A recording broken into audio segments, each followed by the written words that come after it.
আশীৰ্বাদ পাবলৈ আমি কি কৰিব লাগে Genesis chapter 2 verse 5 তে আমি অকমান আমি পঢ়ি কিনে চাম তাতে লিখিছে Praise the Lord. The Lord God not alone reigned because there was no man to work on the ground. Hindi में लिखिसे Genesis 2 verse 5 तब मैदान का कोई पौधा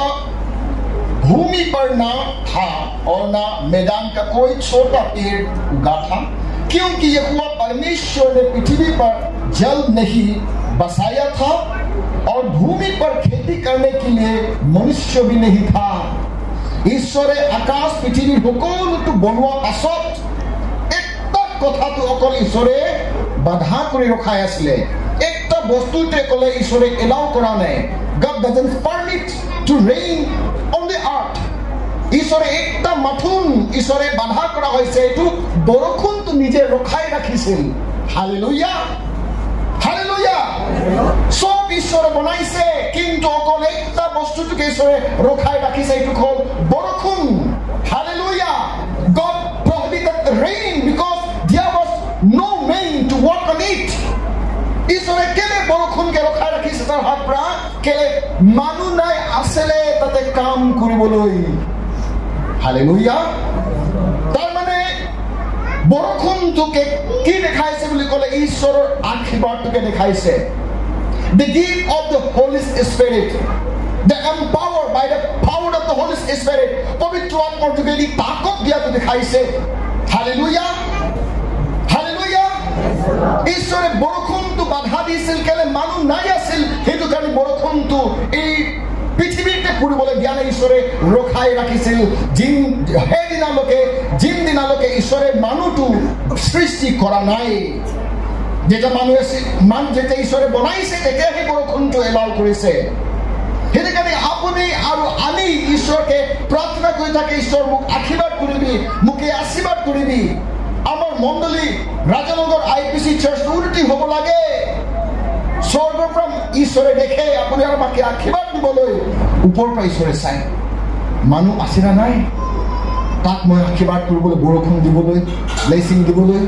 কিন্তু আপুনি আৰু আমি তাতে উপস্থিত নহয় তেতিয়াহ'লে কেনেকৈ আশীৰ্বাদ কৰিব হালেলুয়া মোৰ মনতে সদায় লাগি থাকে ঈশ্বৰৰ দাস পাষ্টৰ এছ লংমছাৰ আজিৰ পৰা মই বপ্তিস্মা লৈ 25 বছৰ হ'বলৈ গৈ আছে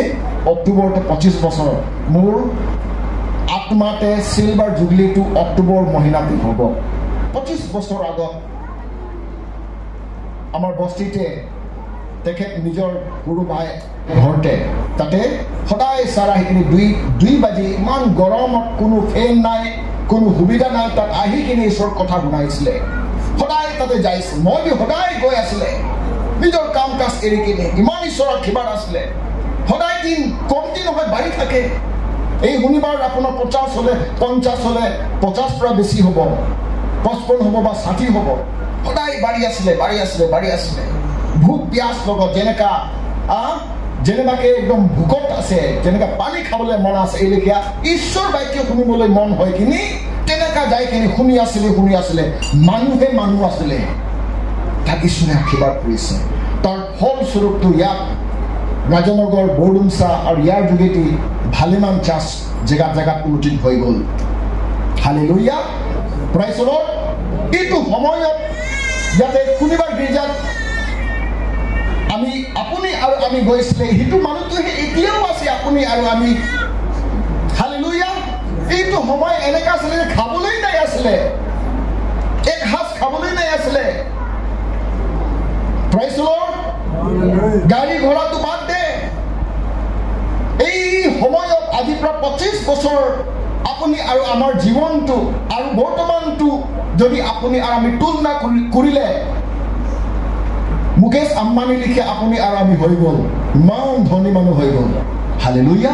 আৰু সপোনটিও ভাবা নাই যে আপুনি আৰু আমি ইমান ষ্টেজত হ'ব হালেলুয়া খাবলৈ পিন্ধিবলৈ কাপোৰ যি লাগে সব ঈশ্বৰে উন্নতি কৰিলে আৰু আমাৰ এই ৰাজনগৰৰ কথাটো গোটেই আমাৰ অৰুণাচল অকল নহয় গোটেই পৃথিৱীৰ সকলো মানুহে সব জেগাতে বিয়পি গ'ল হালেলুয়া আৰু সব মানুহে কয় ৱাহ খ্ৰীষ্টানটো ৰাজনগৰ কাৰণে একদম ফিট হৈ গ'ল নিচা পানী খাই কিনি সব মানুহ লগত ঝগড়া কৰা আছিলে কিন্তু আজিকালি যিশুকে জানি কিনি সব মানুহ শান্তি হৈ গ'ল ইণ্টেলেকচুৱেল মানুহ হৈ গ'ল সব উন্নতি হৈ গ'ল এই যে ঘৰ বনাবলৈ উন্নতি ঘৰ বনাবলৈ কম্পিটিশ্যন হৈ আছে ভাল ভাল গাড়ী কিনিবলৈ কম্পিটিশ্যন হৈ আছে যিমান পাৰি নিজৰ ল'ৰা ছোৱালীকে